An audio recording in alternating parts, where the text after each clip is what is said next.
फ्रिजमा चाहिँ आइस बन्न साथ तपाईँको धेरै आइसहरू जम्यो भने अटोमेटिक बन्द भएन भने बरु लाइन यहाँ स्विच अफ गरिदिने, त्यसो गर्नुपर्छ।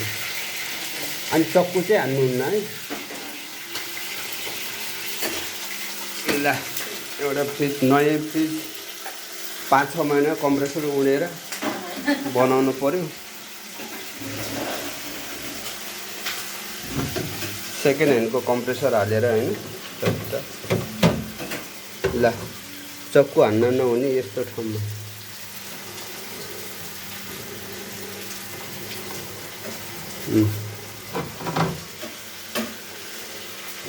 गोदरेजको रहेछ यस्तो नयाँ फ्रिज। यति चाँडै बिग्रिनु भनेको त कस्टमरलाई घाटा हुने नि।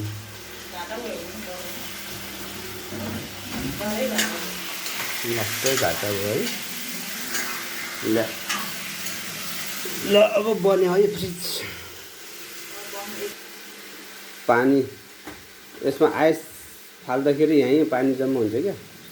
यसमा जम्मा भएपछि ठ्याक्क यो स्क्रुले यसरी यो अहिले टाइट गरे स्क्रु ड्राइभर गरेर राख्ने एउटा, ठ्याक्क यसलाई खोलेर पानी फाल्न मिल्छ। यसमा पानी जम्मा हुन्छ हैन। यो पानी जम्मा भयो भने फेरि फोहोर हुन्छ क्या। यो फ्रिज अटोमेटिक बन्द नै हुनुपर्छ है। बेला बेला अटोमेटिक बन्द हुने भएन भने भन्नुपर्छ, फेरि मोटर जान्छ नि त।